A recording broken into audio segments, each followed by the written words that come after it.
Hi MMA fans and welcome to another MMA fighting video.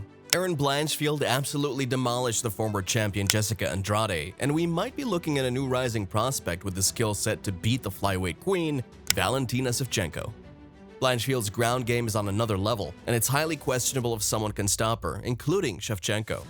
Jon Jones and Daniel Cormier had one of the fiercest rivalries in UFC history, but now they're at a different stage of their lives that doesn't involve conflicts between each other. After Jon Jones posted a tweet about Daniel Cormier, the Olympian responded to him in a way that some fans would find surprising. Michael Chandler was always hyped and happy about fighting McGregor. However, in one of his latest video appearances, he expressed his dissatisfaction with the bout, but he probably couldn't see the bigger picture behind it.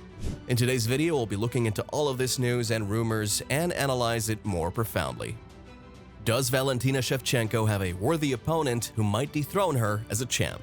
Erin Blanchfield just earned the biggest win of her UFC career in the UFC Vegas 69 by beating the former champion Jessica Andrade and was awarded the $50,000 bonus for performance of the night. This young talent is 5-0 in the UFC, and the UFC female flyweight division has a new prospect who's probably the biggest threat to Valentina Shevchenko right now. The reason why Blanchfield is a legitimate contender to defeat Valentina is due to her ground game, which is unmatched in the flyweight division. Jessica Andrade is a Brazilian Jiu-Jitsu black belt, but Erin made her look like she had never grappled before in her life.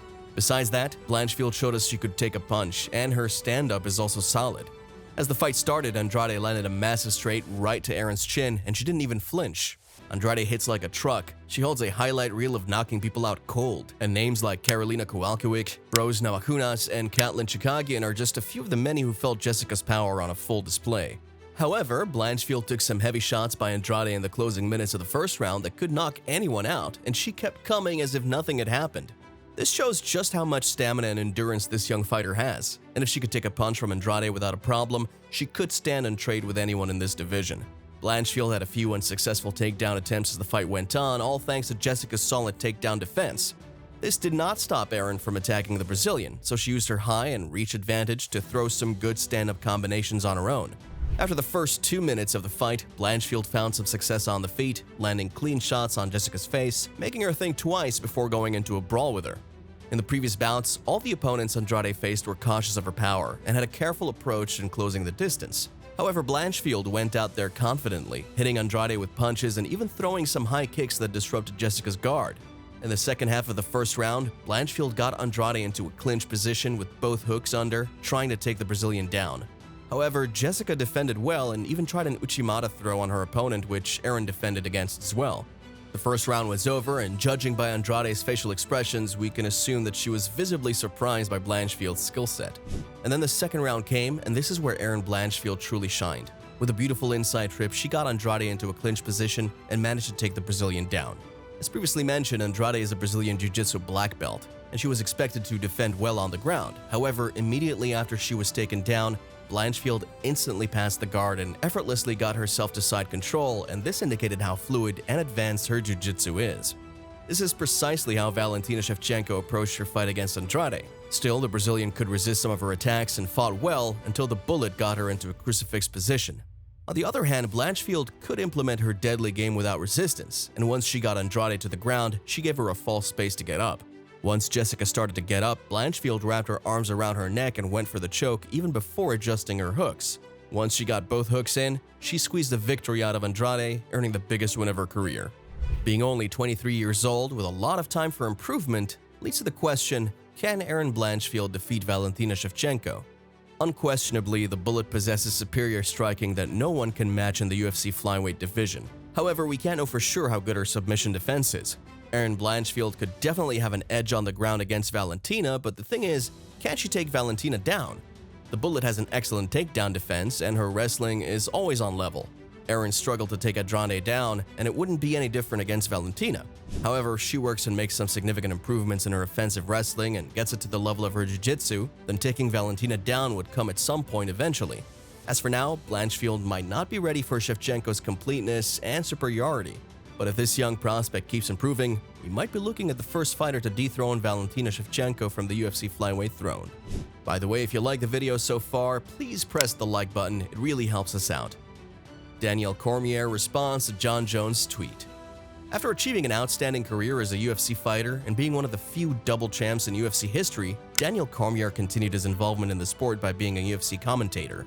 However, some people think that his commentating skills are not even close to matching his fighting skills, and fans often criticize him as being biased when commenting on a fight involving his friends. In addition, his fellow commentator Dominic Cruz even criticized Cormier publicly for not doing his homework as a commentator. When it comes to DC, I usually mute it. I love DC, he's my friend. But from my experience, he doesn't do the homework. He wants to get in and out, get the job done, make his money, and I think he cares about us, but it's just different. He doesn't do the preparation from my experience. He might now. I'm hoping he watches some film this time on me, so he knows what I'm doing and why I'm doing it. But I'm not gonna hold my breath on that, that's for sure, Dominic Cruz said. This might have been the reason why the Olympian did not comment on the fight between Islam Makhachev and Alexander Volkanovski, considering that Makhachev is Cormier's friend and a training partner. On the other hand, Jon Jones doesn't mind if his former rival commentates on his upcoming fight against Cyril Gane. The light heavyweight king posted a tweet responding to those who call Cormier biased, and some fans even found that surprising. DC, you are more than welcome to commentate at my fight. I think you're really good at what you do. I trust that you would be non-biased. All the best, brother, Jones wrote on Twitter.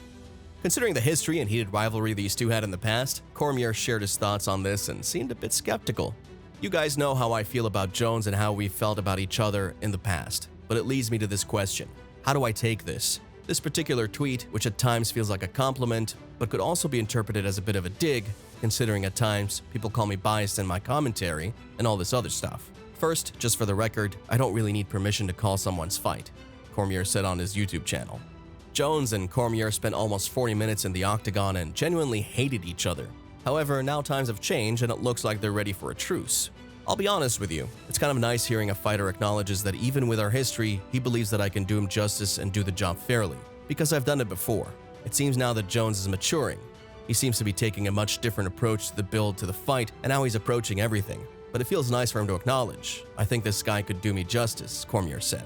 We can't know whether Jon Jones was honest and not sarcastic, but it would be nice seeing these two shaking hands after years of a heated rivalry.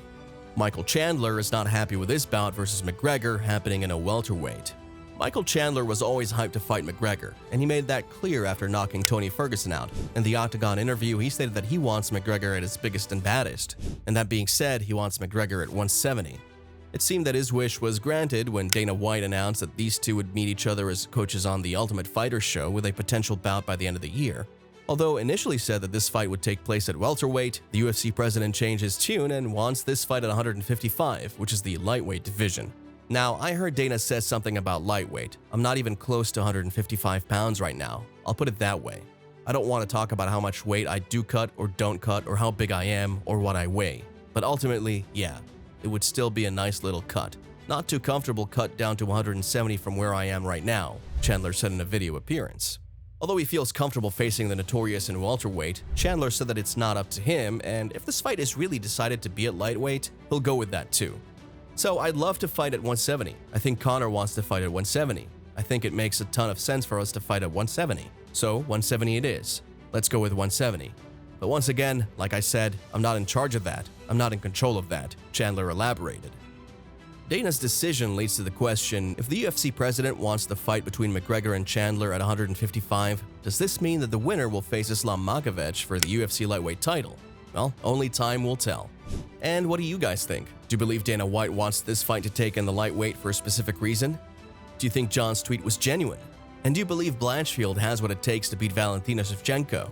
Leave your thoughts in the comments, and if you'd like to watch more content like this, please make sure to like and subscribe.